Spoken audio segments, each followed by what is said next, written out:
Yo, guys, it's the kid. We're back in here again for what has now pretty much been like our weekly basketball roundup, man. So we have both of the conference finals that have been going on and so forth, Heat and Celtics, Lakers and Denver. Now, I truly believed that the Lakers were going to sweep the Nuggets, but Denver have actually punched back. So let me start with this then.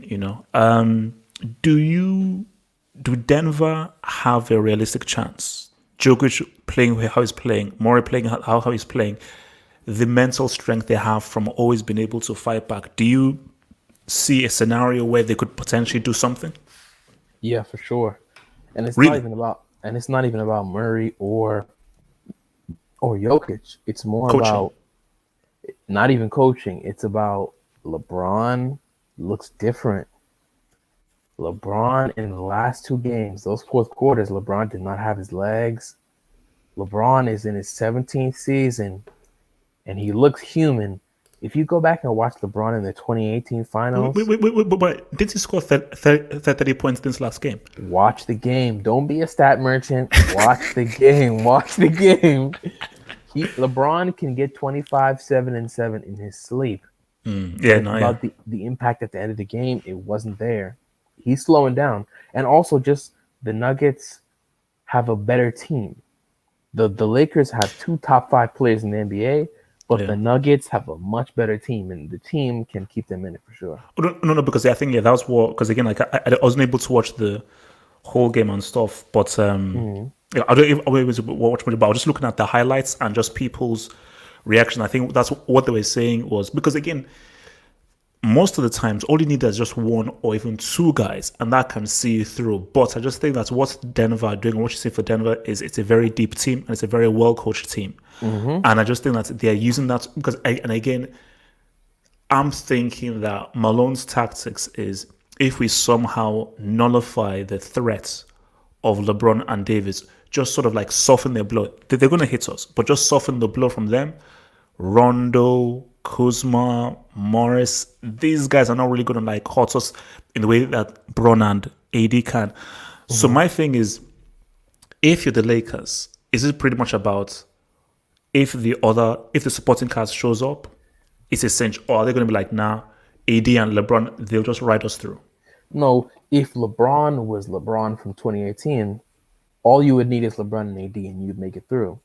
But if LeBron continues to slow down in the fourth quarter, slow down in the end of the games, then you're gonna need these other guys. You're gonna need, KCP, called Rondo, Marcus. I don't even know which one of the Morris twins. Yeah, yeah, You're yeah, get, yeah. you're gonna need those guys to give you to Kyle Kuzma. You're gonna need Kyle Kuzma to give you anything, or else it's not gonna be good No, because it wasn't good last game.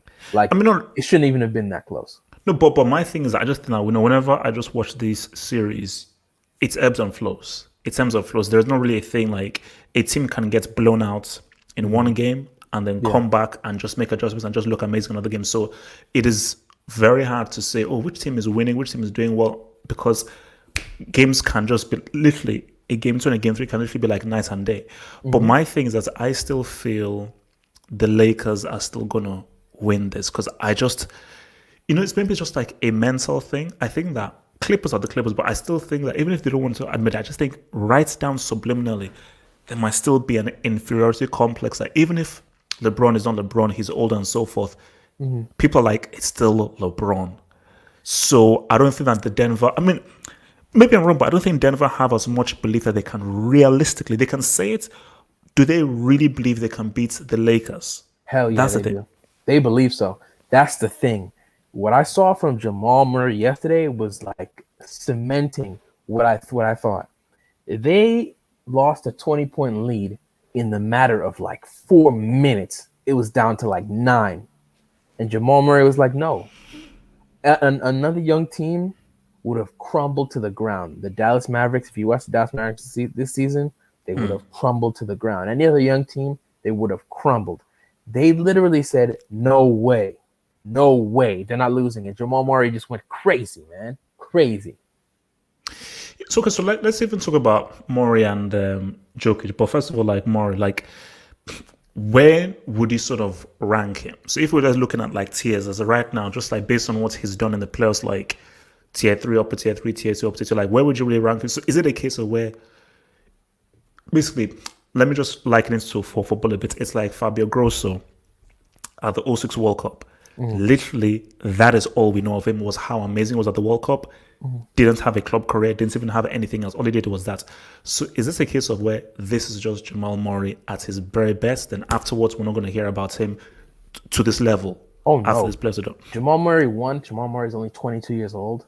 Two, the only issue with Jamal Murray, even up to last playoffs, was Jamal Murray would have a game where he'd have 45, and then the next game he'd have like 9 points. Jamal Murray's issue was just consistency, because on his good nights, they look just like this. And I'm sure the older he gets, the more consistent he will become. And yeah, so I think Jamal Murray is like a tier 2 type player. Like the tier 1 is like LeBron, KD, Steph, Kawhi. I might even put Luka in that category. Wow. Anthony Davis. I might even put Luka, Jason Tatum. I'll put them in like a tier 1 type thing.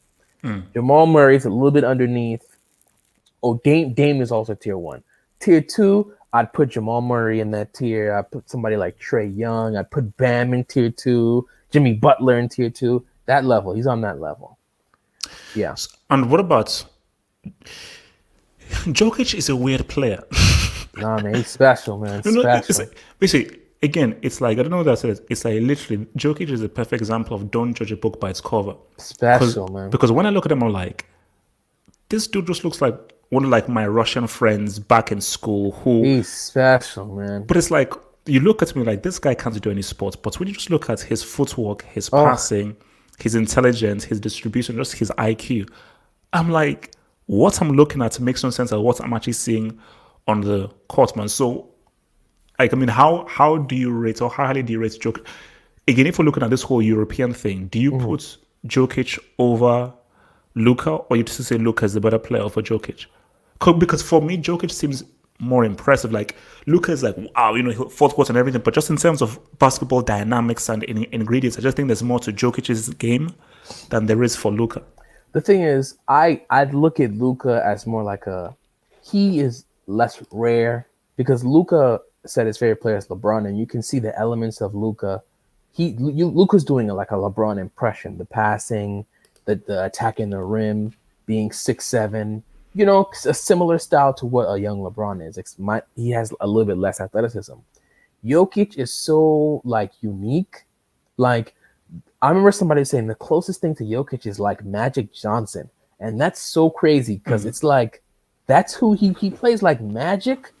But the thing about Jokic, you know how like Hakeem Olajuwon, because of his excellent footwork, they say his foundation was he was a soccer player before. Yeah. Jokic used to play water polo, and they say that's where he's able to be such a good passer. That's where a lot of his like soft touch comes from. He's like a water polo player, and Jokic is just so like dope. And the thing is, the only reason why I would say if I look at him, I can see a basketball player because he's 7 feet tall with long ass arms. So when you have long arms, it's usually an indicator of a valuable thing. And he's tall. He's 7 foot. So basically, I still feel see for me, I thought it was going to be a sweep, but this is looking like I'm going to say 6 games. I think so. I like that number, 6 or 7. I'm going to say 6 games. So are you still saying Lakers win?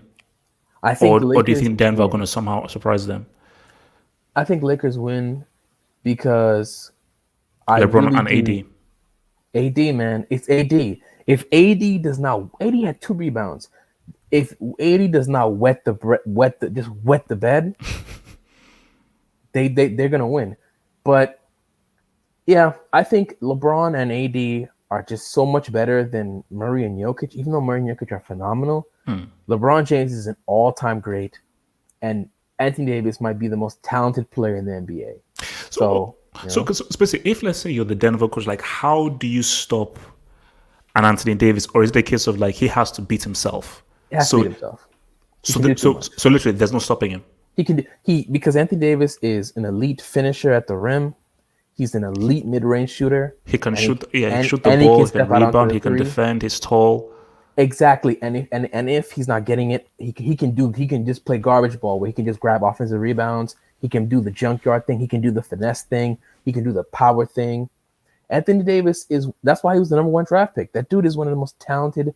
That dude, his story is so amazing too because Anthony Davis was like 6'2" in high school up until like his sophomore or junior year, and in 1 year he grew like 8 inches, and he went from being a point guard to being a center. So now he has all the skills of a guard, Yeah.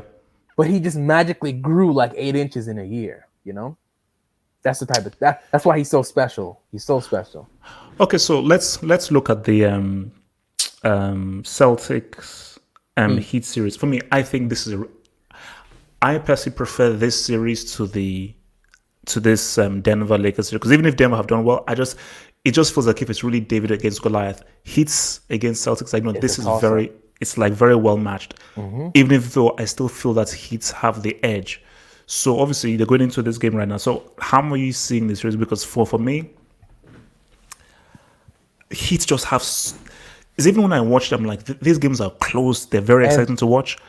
But Heat just seem to have that something extra, and I just feel like if maybe it's an experience thing specifically with Butler, because I don't think Celtics have anyone as They experienced don't or as close good well. as Butler. They don't close. That's the one thing where experience you can have all the talent, all the everything. I watch old Spurs teams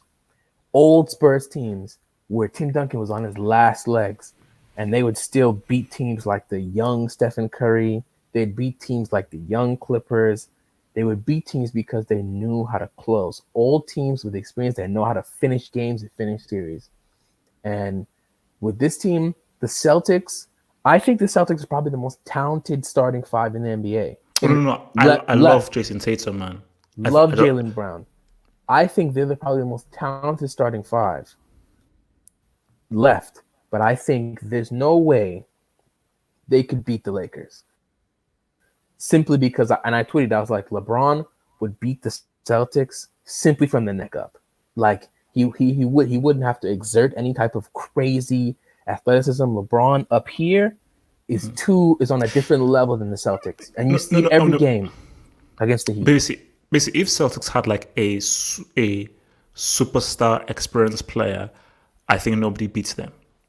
They Yeah, just need like that's one truly superstar player who is like basically you put Kawhi or Anthony Davis in this team, then they're unbeatable. not even that far. You put Chris Paul on this Celtics team, it's a No. madness. It's a madness because Chris Paul knows how to close games. Okay, so you're saying that you put Chris Paul on this team, they win the whole thing. Yeah, Actually, live chat, let me see whether you think LT is smoking crack. So, no live chat, man, do you agree with him? you So, you're saying that if you just put Chris Paul in the same exact team, you take they out win the Kemba. whole You thing. take out Kemba. You put in Chris Paul. Just for this seeding games, for the season, you would need Kemba. For these seeding games, Chris Paul knows how to close games. He makes the right decision every single time, and that's what you need. It's just experience. I mean, look, And all also, this, Chris Paul's an elite defender. yeah, come on, Similar with like, yeah, Steph. Yeah, of course, because Steph is a supernova. Steph yeah, I would mean, it's a cheat code. the games wouldn't even need to be close anymore. Because what Steph would do is just draw so much attention that Jason Tatum and Jalen Brown would just be walking to the rim. They just walk to the rim.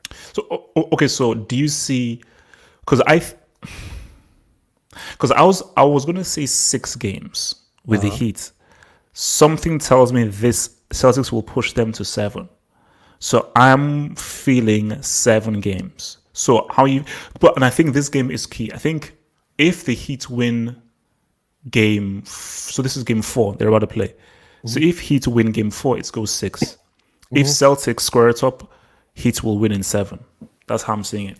The way I look at it simply, and there's no scientific or logic behind it, simply if the Heat win tonight, the series is over, the Heat will win. If the Celtics win tonight, the Celtics are winning the series. Oh, so you think if Celtics win this game before they win Yeah, the series? they would have won 2 straight, and the Celtics would have led for like 70% of this series. The 2 games the Heat won, they trailed by like double digits in the first half in both. The Celtics would be like, we are better than this team. We're destroying them every time. And I feel like if the Celtics win tonight, the series is over. But if the Heat win tonight, over. I think this is the pivotal game of the series. If the Heat go up 3-1, cancel Christmas. Cancel Christmas. But if it's 2-2, No. and they were like, we lost 2 games, and Gordon Hayward came back, and that's it. And we're gonna win two more, and it's over. The confidence will be crazy on the Celtics. I still say for me, Heat win either way. I think either they win in 6 or they win in 7. I just don't think. And my thing about it is that so even if Celtics win this game, they don't win in 6, it goes to a game 7. And if it's in a game 7, 100% I trust the Miami Heat in a game 7 than in a Celtics. If it's a game 7, I trust the Heat. Okay, so you're saying that if the Celtics win tonight, they win in 6. Yeah, for sure. If the Celtics win tonight, if the Celtics win tonight, they're like, they and the Heat are nervous. They're like, we just lost 2 in a row. The Heat haven't lost 2 in a row since they've been in the bubble. But then you're saying that if they will beat the Heat 3 times in a row if they win in 6. Because they would have beat them twice in a row already. If they win tonight, they would have won twice in a row. And the Heat have only lost 1 game since they've been in the bubble. No, 2. They lost 2 games. All right. The Heat have lost 1 game in the Bucks series and 1 game in the Celtics series. That is why that's it. That is why I think that they're so formidable. That like because they've looked so good and they've only lost like 2 games so far. I just think this is a team that knows how to win. And once you've got that winning habit within you, and Celtics had to really get through and struggle. Basically, Raptors beat up the Celtics a lot by really hustling them to a game 7. I just feel like if Heat just have that kind of mental superiority over them, that like, look, we've really navigated this whole bubble thing. But just I say, this is an interesting game because if Heat win, Heat's like, all right, we're not back in it. If Celtics win and it's 2 back-to-back losses, then it gets interesting. Interesting. The Heat are going to get nervous. Also, you have to remember, though the Heat are led by Jimmy, the Heat are buoyed. They're carried by young players. Tyler Hero is 20. Bam is like 23. He's 23? Bam is in his 3rd year in the NBA. Oh, wow. Yeah, Bam. That's why Bam is the future. But Bam is like 23. They're really kept up by young, inexperienced players. Duncan Robinson, before this year, barely played any minutes in the NBA. He was in the G League. Okay. So guys, for our last thing, guys, send questions. So we're going to do questions after this final topic. So send questions in the live chat, and Minute LT will answer some questions. I wanted to talk to you about this whole regular season MVP. And I was just watching some discussion, and this is something that makes no sense. And again, it's something that would never happen in football, so I don't know why it happens in basketball. So let me get this straight. First of all, I think it's stupid that you have 2 awards, a regular season MVP and a playoff MVP. That makes no sense because my thing is, who's the best player? The regular season is competitive, but not competitive, if you know what I mean. It's competitive in the sense of like, hey, we want a good seeding, so it gives us the best chance to win. But it's not competitive in terms of, okay, playoffs, if we lose, we're not out of this whole thing. So it's like, again, let me use the example of football right now. It's like saying that if we're not going to do like, we're going to have 2 different kinds of Ballon d'Ors or 2 different kinds of favorite player of the year. One is for how well you played in your domestic league and in the group stages of the Champions League. And but another one is how well you played in the knockout stages of the Champions League. But it's like, no. You've got to take the entire thing.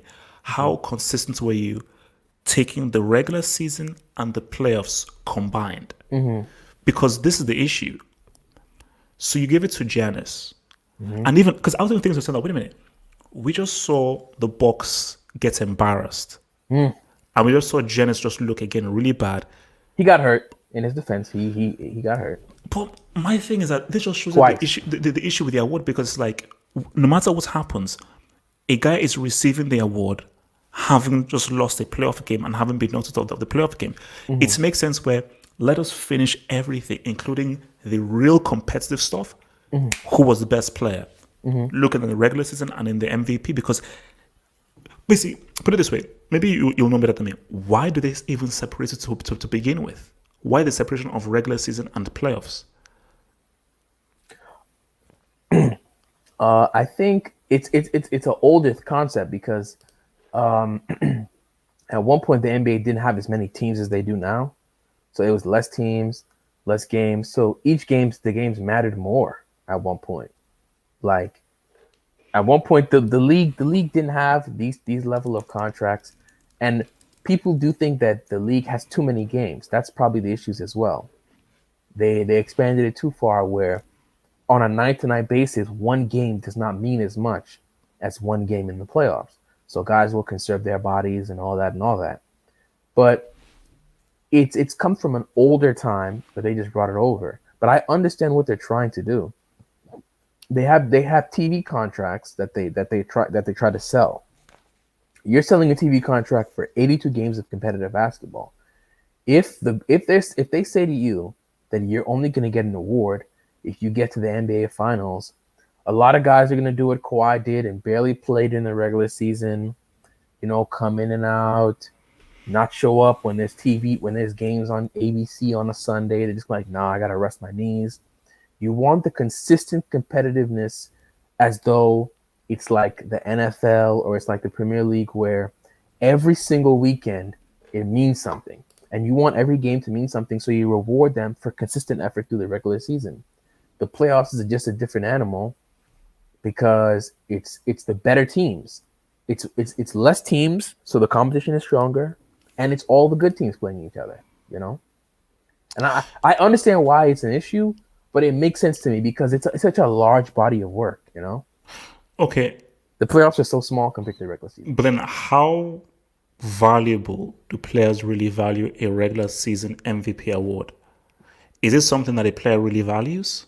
Yes, you heard LeBron. LeBron was insulted last week. He said he was so mad that he only got 16 first place votes. LeBron was insulted. LeBron has 4 MVPs. Steph has 2 back-to-back. No, for me, I think The best players do get the MVPs. The thing is, we're not going to talk as though like guys who are okay. The only okay MVP was like Russell Westbrook, and Russell Westbrook had an historic season. If you look back at MVPs, it's all the all-time greats have MVPs, except for like Derrick Rose, and he got hurt. But if you look at MVPs, it's all the all-time greats. You think of any all-time great, he has an MVP. Actually, maybe like one. Side note, so because again, I was watching all-time dunks, NBA, like I think they do like top 20, top 30 dunks and everything, and then they showed this dunk from Derrick Rose, and I just remember Derrick Rose like. Basically, Derrick Rose is like almost similar to Ronaldo R9. R9.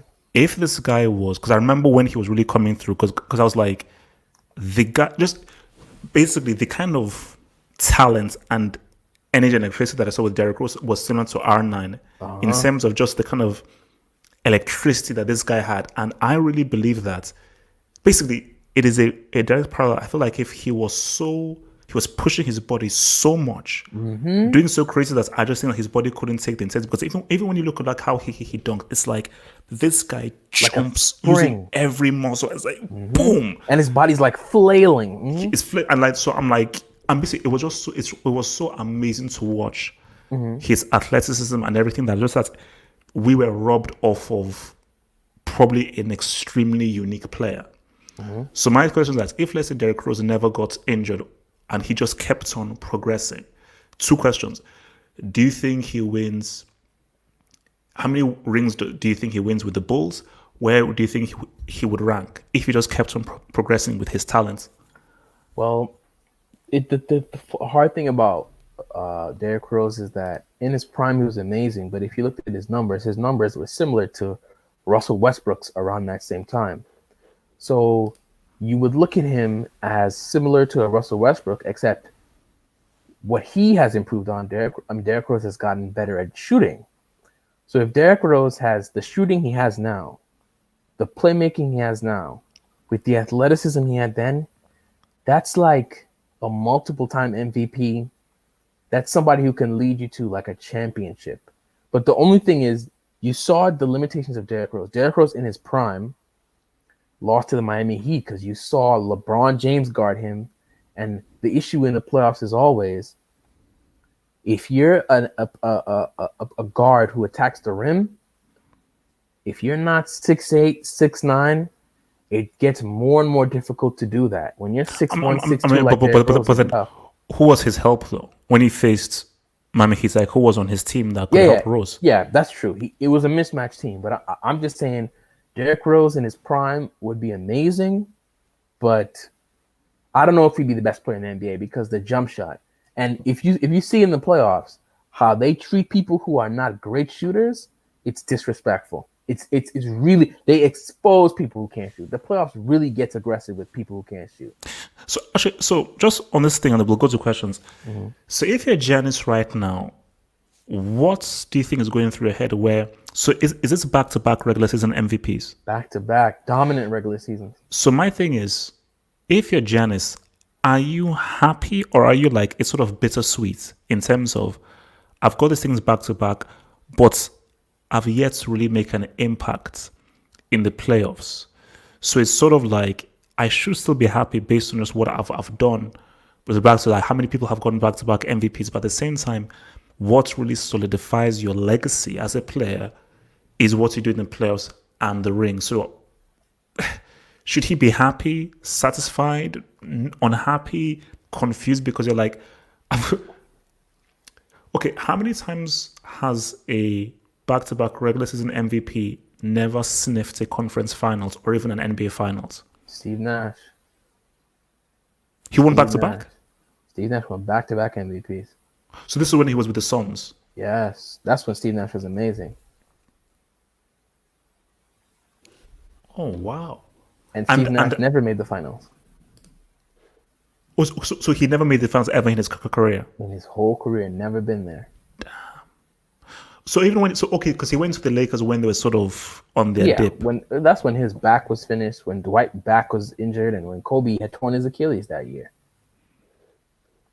So, okay, and if you're Giannis, do you move and just say, look, I've got to leave, like, I can't stay here anymore, and also like flipping what's it called, these morons around me, man. These guys are like, these guys are side chicks, man.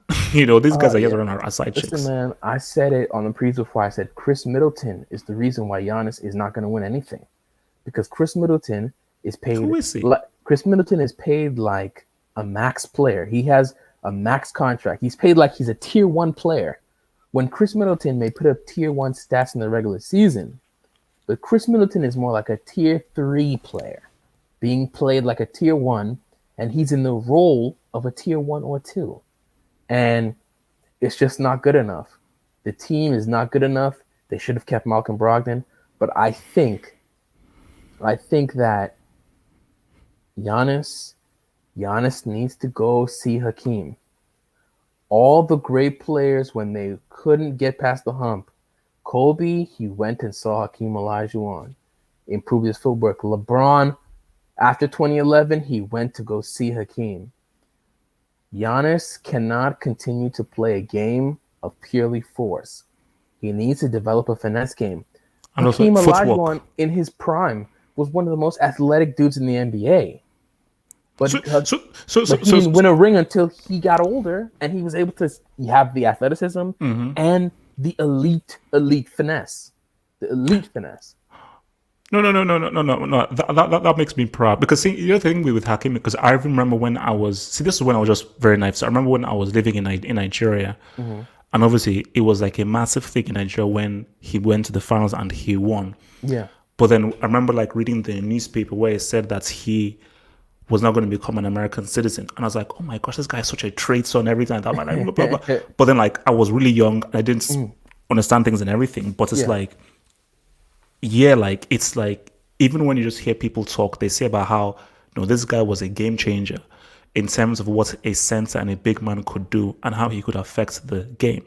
And I just think for Giannis, who again Nigerian origin as well, I just think that if he needs to refine his game, And I think that especially when you come into playoffs, which is what you're saying, playoffs is where teams are a lot more focused, and there is a lot more homework done on, okay, what are these guys' weaknesses? Let's exploit their weaknesses and so forth, which they don't do in the regular season. I just think that if he just gives the defense something different to worry about, because there are times where he loses control of the ball. It looks awkward. It just looks a bit too cumbersome and everything. And I'm like, if you just, back to the rim, move, shuffle, improve your shots and everything, and just basically expand upon your game rather than say, I do this really well. I'm just going to just triple down on this thing that I do really well.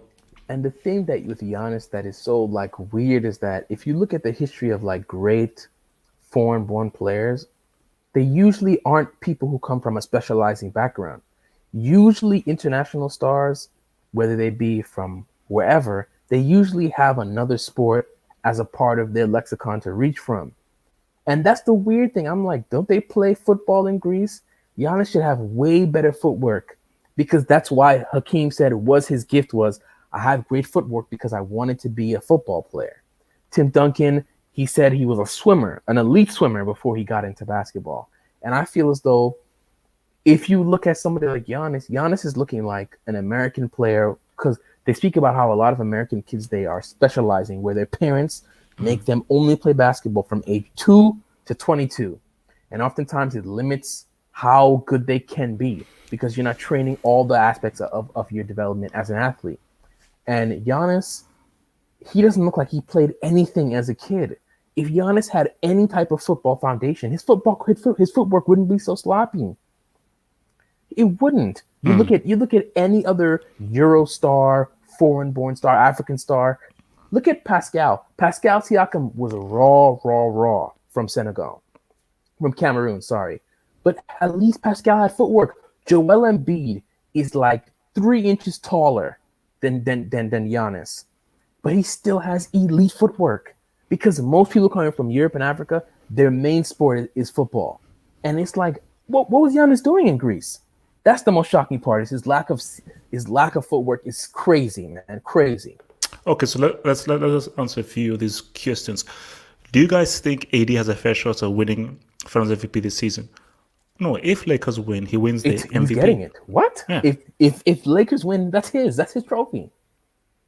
So my thing that is, so really the real question is, what is the likelihood that the Lakers still win? So from looking at everything, are you still, Lakers win, or are you like, well, what kind of percentage are you that, Lakers do the whole thing? Because they come through Denver.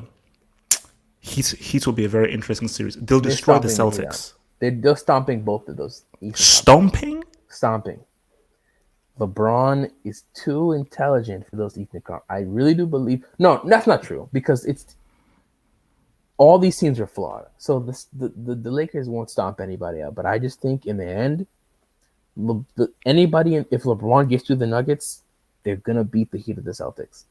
The Celtics scare me a little bit, but I think LeBron, even if he may not have the youth and as much as athleticism as Jalen and Jason, he has something that they don't have. Up here, man, up here. Where do you think KD will end up all time? Actually, before we even go there, Top 5. Good or bad move, Nets with Kyrie, Steve Nash? Bad move. I don't really believe in. I don't really think that another scorer. Well, in the playoffs, it'll be useful. It's a good move. It's a good move based on how he comes back, because he tore his Achilles. If he's Kevin Durant, then anywhere is a good move because he's the reason why it's a good move. Yeah. This is an interesting one. Who is the most improved player this season? You know what? Before you go, I might say Jokic, because I remember seeing him last season, like in the playoffs last season, and I was like, and he actually wait, who did they have a game 7 with? I mean, who did they lose to?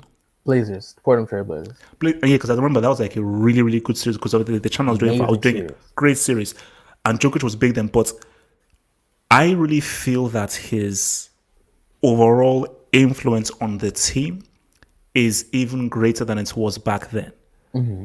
So I just, especially his passing, I just think his passing and his playmaking and just what he does and his productivity in the paint, I just think is far greater than it was last season. So I would, because I can't think of anyone else. I would say it's Jokic. I mean, like, who could you say most improved? The correct answer is two people, and with either of these people, you can't go wrong.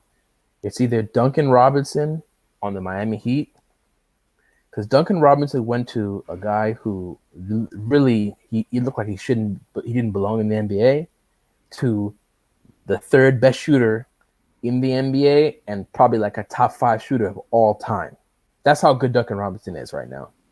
Him or one of my favorite players in the NBA, he plays for the Charlotte Hornets. His name is Devontae Graham. He was a second-round pick. Wow, ADAGJ3. That's a smart dude. He said Devontae Graham too. You on point. Devontae Graham is the most improved player. Devontae Graham was a late second-round pick. He went to Kansas. He couldn't really shoot. He couldn't really do anything. And he turned himself into an awesome three-point shooter. He just has a dope style to his game. He's one of my favorite players to watch. Devontae Graham. So I mean, like, so is he? What's his role like? Point He's a starting guard. point guard. But he So could score. He could score, man. wait? Isn't this Jordan's team? Yeah, this team that Michael Jordan owns. Trash owner. Okay, so basically, if you then say he's improved and he improves, get better, if you advise him, leave the Hornets or stay and develop and continue to improve until you're good enough to now say, aha, I now want to trade because I've now reached sort of near my ceiling? Or do you think he should move now? No, he needs to get paid because he's a second round pick. He hasn't got any money. He needs to let them pay him a nice little contract, and then, yeah, let them pay him a nice little contract, and then after that contract ends, get out of there. Michael Jordan is a waste of time in terms of ownership, but Devontae Graham, that level of improvement is scary because that means that dude is so motivated that it's just going to continue to go up. He has limitations in terms of he's not that tall, he's not that athletic, but his just level of skill development is scary, man. It's like Joe Johnson back in the day, scary. But Devontae Graham is my most improved. Him or Duncan Robinson, amazing come-ups. So it's interesting. So where do you think Embiid and Simmons will be in 5 years? Look, man, let me be real with you. Is this a case of where the 76ers did not really appreciate just how influential Jimmy Butler was? And really, they were perhaps overrating how good Embiid and Simmons were. Where it was like, because I remember people were like what's it called? Ben Simmons, blah blah. Like once he finds his jump shots, he'll be amazing. Joel Embiid is key, but it's like literally the season Jimmy Butler leaves, these guys are pretty much trash. So my thing is that I think Ben Simmons might be slightly overrated in how people viewed him in terms of just how he's been talked about, and he just doesn't seem to have sort of pushed on in the past season or so. And with Joel Embiid, I think if he leaves this team, he could be a nice fit in a team that needs his kind of skill set, I feel. So I think that basically, I have more faith that Embiid can be something in 5 years. For Ben Simmons, I just think that now this guy will be nowhere in 5 years. Oh no, I think they're both like super mega talents. I think they just need teams to be built around them, and those two players cannot be on the same team. Ben Simmons needs a team like Giannis. Ben Simmons has similar skills to Giannis, where he is a center. He's about 6'10", but he can play amazing defense, and he's a great passer. You need to surround Ben Simmons with all shooters and let him be the center. With Joel Embiid is an elite scorer who needs to be an elite interior scorer who needs to be surrounded by shooters. Both of them need to be surrounded by shooters, and neither of them are shooters. So I think they're gonna make the decision to get rid of the one who they can trust their health with. Both of them have had health issues. So they just have to do the long-term prognosis, and they probably will stick with Ben Simmons, and they'll get rid of Joel. And Joel's going to be amazing somewhere else. But I think those two guys are amazing talents. I'm not going to go into my whole spiel on how much I hate the Philadelphia 76ers as an organization, because did you hear Trust the Process? Yeah, no. Where they I would hear it all tank the for time. years, where they would purposely lose, purposely put bad teams to draft good players. And I think that they underestimated the value of a winning culture. So you have all the good draft picks, but you have a losing culture. And I hate them. And every year they lose, I thank the Lord, because I hate what they tried to do. It's No, like no, no. it's like if you play a video game like a franchise mode, and you just try to fail every year so that you get all the good draft picks, and you get No, all the no. good play. It's stupid. It's like karma will just come and hit you in the ass, man. You know. Yep, and it does every year, and I hate them. And trust the process. That's the Miami Heat are the real process. The Philadelphia are trash. So what do you think about this one, Boogie Cousins? If he becomes, if he's able to realize where he is, he's gonna be someone who is gonna play 10 minutes a game, come in. Somebody he's gonna have to be like a David West, yo, like a So so somebody so so, so, so it's for not his he can't space. be a superstar or he can't have a team built around him That dude if tore if his he stays healthy. that dude tore his ACL, then tore his Achilles back to back, and then when he came back, he looked horrible. He as he gets older, he needs to lose weight as well because his body can't handle that size. But he can't play defense anymore. He just doesn't have the mobility. He needs to. It's just too much, and he can't stay healthy. It's too much. He's a role player. His career will continue if he realizes he's a role player that gets like 10 minutes a game. All right, maybe we can end with this one here because I think he's asked us a few times. What should the Warriors do with the number 2 pick? My thing about it is that how much importance should they even put in the number 2 pick? Because my thing is, if let's say the Warriors are all healthy, Yeah. Clay's there, Steph is there, Draymond is still there. Bro, that's is still an amazing team, you know. So my thing is like, I mean, obviously, if they can get basically if they can get like a good center, basically that's the thing. You don't need a shooter. You don't really need a point guard. If you just get like a good big man, just to give you something different, like because I think that they definitely lost something in Iguodala leaving. I think Iguodala was very underappreciated. And I think he just gave Warriors because you need that sixth man. Well, okay, he's not the star and everything, but he just gives you something different that can off the bench 10, 12 points, a few rebounds, just to add some depth to your team. So I think if they can get someone to fill in that Iguodala void, and Steph is fit, Clay is fit, bro, these guys are favorites again. Because Yeah. he's a cheat code. Steph and Clay are cheat codes. Well, the only thing is, we really don't respect injuries. Like Klay Thompson he tore his ACL. So an ACL injury, that's like top 2 most like impactful basketball injuries. Yes, your knees, man. You need your knees. And Klay Thompson was the wing. He was like the second most important defender because Steph Curry is not a good defender, and Klay would always guard the better guard. He would always guard the better perimeter player, and then Draymond would do the interior. But now who knows what Klay's defense is going to look like after his ACL injury? His quickness may be down, his mobility may be down. It's going to be tough. That defense is going to be tough, and I think they should trade it immediately because no young Oh, player will be on their timeline. None. wait, you said Those to guys trade are all who? over 30. Trade Wait, the number 2 pick. Ah, Trade the number 2 pick because if you draft any player right now, he's probably going to be 19 or 20, the oldest. Steph Curry's 32.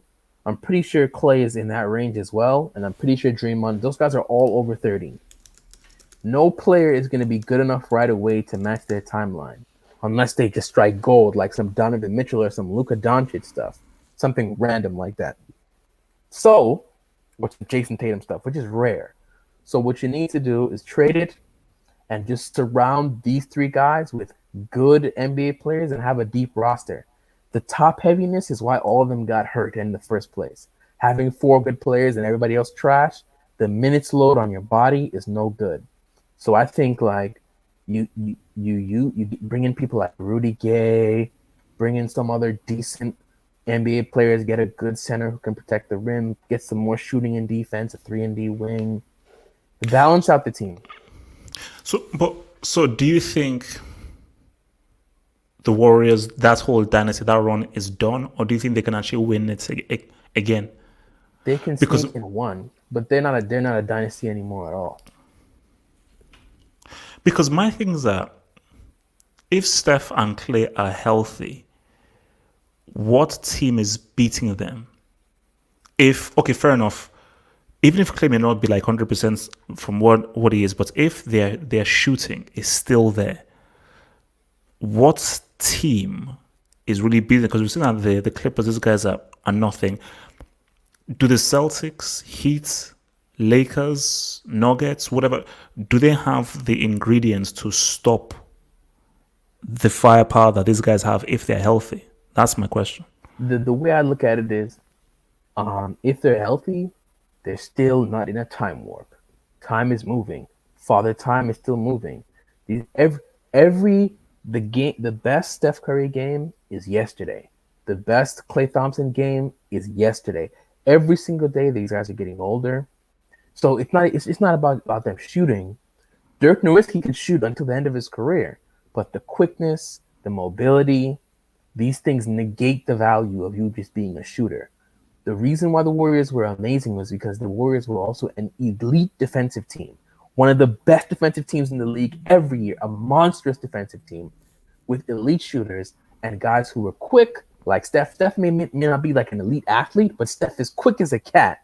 Every year, Very, you lose very quickness. nimble. Every year, you lose quickness. So they can say, "Oh, we've been resting," but your body's not improving. Your body is declining every single day as an athlete, and that's why I look at it as simply Father Time is the team that will beat them. That's it. Okay. So let's just circle back um, on this here right now. Let me just bring up the thingy. So my thing is, let's just create a what if scenario. So if the Nuggets beat the Lakers, does it harm LeBron's legacy? Is it a massive shock towards LeBron, or is it a case of, he's old? How good is this Lakers team really? So, what do you think would the impact be of like Denver winning this based on what they've already done in the previous two series? 3-1 down, 4-3, boom. I think the Clippers losing would give the loss to them a little more credibility, because then it'd be like, oh no, maybe they're just a great team, you know? And you could look at the Lakers roster and see that the Lakers are a top heavy team with 2 top 5 players, and then they don't have another top 30 player on that team, top 40 player on that team. And you can look at the holes in every team is flawed, so you can see the holes on the team. Harming LeBron's legacy, LeBron is the second greatest player of all time. He can never win a ring again or win 2 more, and he'd still be the second greatest player of all time. He can lose, but we're understanding LeBron's in his 17th season. The prime of LeBron's career is behind him, and the prime of LeBron's achievements are behind him. So basically, winning this championship doesn't really change anything for LeBron, really. He's still the second best player. If he wins the championship, he's not going to be the first, and he's not going to be the third. He's still going to be the second best player of all time. Wait, so you said second best or second greatest? Second greatest, second best, whatever. Michael Jordan is the best and the greatest player of all time. Michael Jordan is the sun, the moon, and the stars of basketball. That's it. Okay, so you'd still put greatness. So this is because see, for me, I feel like greatness is Achievements. it's achievements. So it's what you've won, your record, and so forth. So you still put him as a second greatest. But LeBron is so good at being the best that he's the greatest. He's so high on the best list that he's the greatest still, second greatest still. So Celtics Heat. If the Celtics, you see, but put it this way, I'd rather the Heat in the finals than the Celtics. I think the Heat will give I'm assuming a Lakers a better game than the Celtics because I don't think the Celtics are ready. Very talented, but they're not ready. So do you share that sentiment that like this is a very, very talented team? I love Jason Tatum. He just has a very nice kind of posture and manner in the way that he just shoots and just plays the game. I don't think they're mentally ready. I don't think they have the character yet to win the championship this season. So do you feel that, let's say they were to make the finals, do you think that they could actually shock some people and actually show some character and grit and actually win it this year? I believe I picked the Heat were my pick to go to the finals, man. The Heat were my pick to win it all. My nervousness and like what made me like kind of take a step back is if they could very easily lose to the Celtics. They could very easily lose to the Celtics, and then the Lakers are winning. But I really think the Heat are well suited for the Lakers, but they just may not be well suited for the Celtics. The Celtics might be a bad matchup for them, man. Okay, man. So, as we say again, we will always keep on keeping with our pick. So, my pick, I'm going with the Heat. To win it all. I'm going, and you see, and I will always respect because you said this from the beginning. Yes. When we all said, wait, who the heck is this LTE? What the hell? But you said it from the start. And because I feel they'll beat the Celtics. Actually, I think they beat those Lakers. And I think because I think they beat the Lakers. I think they beat the Lakers. So I'm still going with the Heat. What about you? If the Heat win tonight, I'm sticking with the Heat. But if the Heat lose tonight, the Lakers are winning the championship. No. Either way. We see Heats. They either win in 6 or they win in 7. Either in 6 or 7. You got faith, man. I don't know. No. Like just watching the game, I just think that they just have that. All these games will go to the fourth quarter, and they'll get very close. And when the games get close, I trust the Miami Heat in being far more surgical and more decisive than I do the Celtics. So yeah. All right, guys. Look, man, that is it from us, man. So so by next Wednesday we should have the final, or will there still be game 7s by next Wednesday? There probably still be games will be going on. Okay. Well, hopefully we'll see what the picture looks like next Wednesday. So guys, we'll see you next Wednesday with more of this beautiful talk, guys. Peace out. Thanks, LT. Peace. All right, later. Peace.